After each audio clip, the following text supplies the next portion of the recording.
Assalamualaikum warahmatullahi wabarakatuh. Berjumpa lagi di YouTube channel KHK. Kali ini saya akan menjelaskan tentang tujuan pengembangan ilmu biologi dari aspek aksiologi dalam perspektif Islam. Masih bersama saya Eka Kartikawati. Aksiologi itu merupakan cabang filsafat yang mengkaji tentang asas tujuan pemanfaatan pengetahuan atau cabang filsafat yang menyelidiki hakikat nilai yang ditinjau dari sudut pandang kefilsafatan.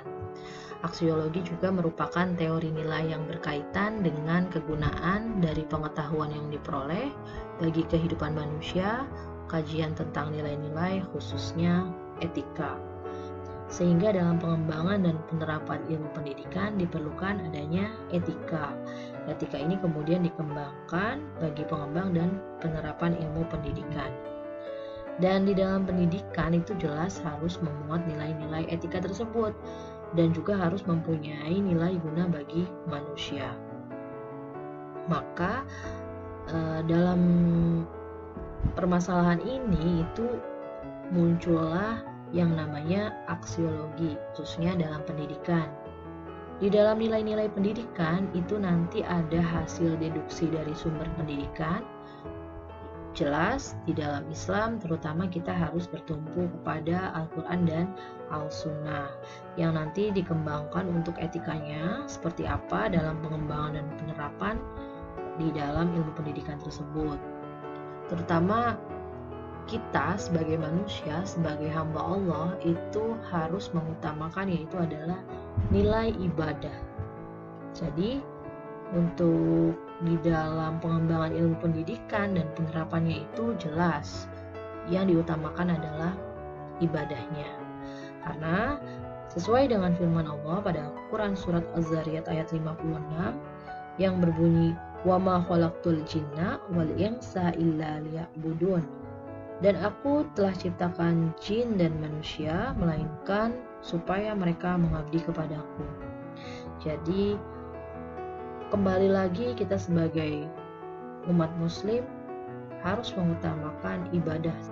Selain itu ada beberapa nilai dari pengembangan aksiologi tersebut di dalam perspektif Islam. Ini ada 6 yang akan diuraikan. Yang pertama adalah ilmu pendidikan dikembangkan untuk media berbuat baik. Di sini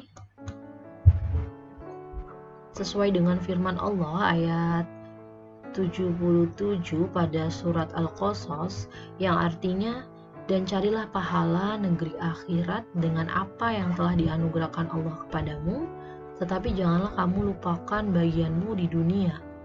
Dan berbuat baiklah kepada orang lain sebagaimana Allah telah berbuat baik kepadamu, dan janganlah kamu berbuat kerusakan di bumi. Sungguh Allah tidak menyukai orang-orang yang berbuat kerusakan. Di dalam Quran surat Al-Qasas ayat 77 ini hendaknya dikembangkan untuk media berbuat baik kepada semua pihak dari setiap generasi. Jadi kita harus memberikan pengembangan ke setiap generasi. Karena apa? Karena Allah itu telah berbuat baik kepada manusia dengan beragam nikmat yang telah diberikan kepada kita semua. Tapi Allah tidak menyukai orang yang berbuat kerusakan dalam bentuk apapun.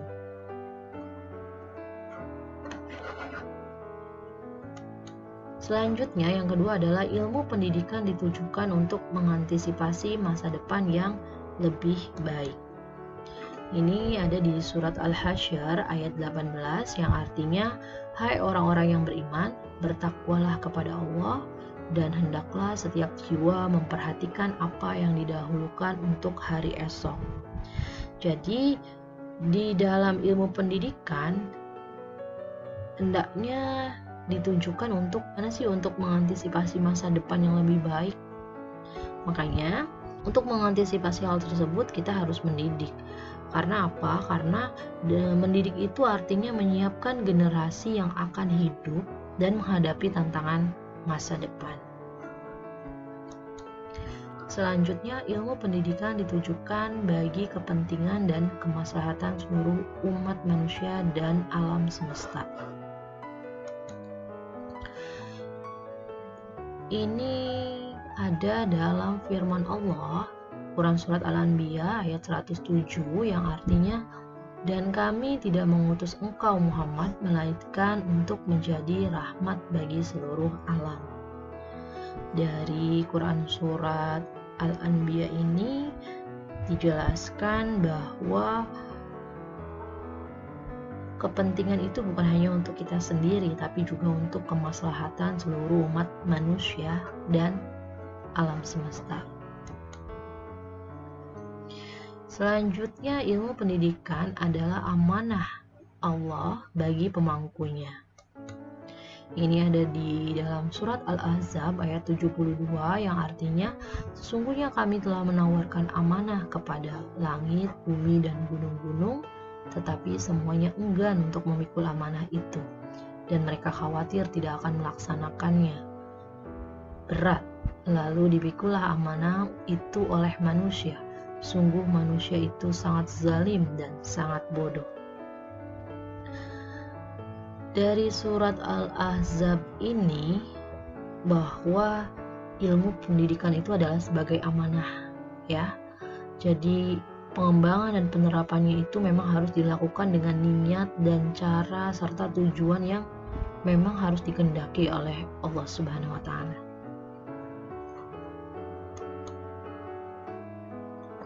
Kemudian pemangku ilmu pendidikan itu perlu senantiasa memberikan harapan baik pengembangan.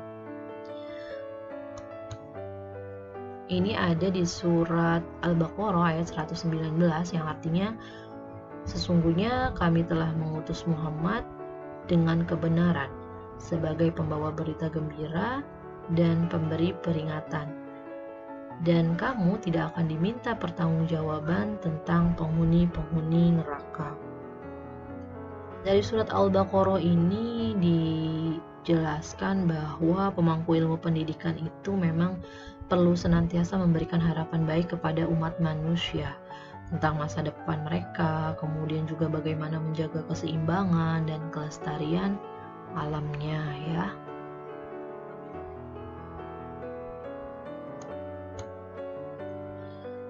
Selanjutnya yang terakhir adalah penerapan ilmu pendidikan merupakan wujud dakwah.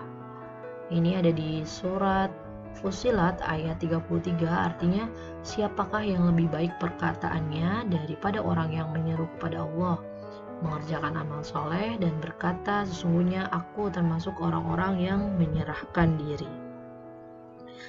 Dari surat ini bahwa pengembangan dan penerapan ilmu itu sebagai wujud dakwah dalam rangkaian penyampaian kebenaran.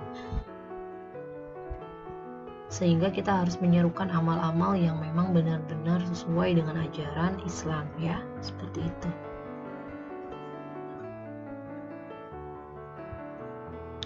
Dalam kegunaan pendidikan tersebut itu ada dua dimensi, ya, ada dimensi mikro dan dimensi makro. Di dimensi mikro itu adalah dengan cara memelihara dan mengembangkan fitrah atau potensi setiap insani yang ada pada diri peserta didik seoptimal mungkin, kemudian juga berdasarkan norma-norma agama. Sedangkan di makro itu dengan sarana pewaris budaya dan identitas suatu komunitas yang di dalamnya manusia itu melakukan berbagai bentuk interaksi, kemudian juga saling mempengaruhi antara satu dengan yang lainnya. Jadi kalau di makro itu cakupannya akan lebih luas, ya, seperti itu. Sehingga dalam pengembangan ilmu dari aspek aksiologi di dalam perspektif Islam, dapat disimpulkan bahwa nilai-nilai yang terkandung dalam pendidikan itu dapat kita ambil dari nilai-nilai yang terkandung dalam Al-Quran dan Al-Hadis, karena ini adalah sumber utama dari suatu pengetahuan pendidikan, terutama di dalam perspektif Islam tersebut, ya. Melalui apa saja, banyak sekali hal yang kita dapat ambil nilai-nilainya, misalkan nilai ibadah, nilai ihsan, nilai masa depan, atau juga nilai kerahmatan, nilai amanah, dan yang terakhir adalah nilai dakwah, sehingga kita dapat mampu mengembangkannya itu sesuai dengan potensi insani tersebut, ya, terutama di dalam diri kita masing-masing. dan terutama berdasarkan norma-norma agama. Sehingga manusia di muka bumi ini akan bertugas sebagai khalifah.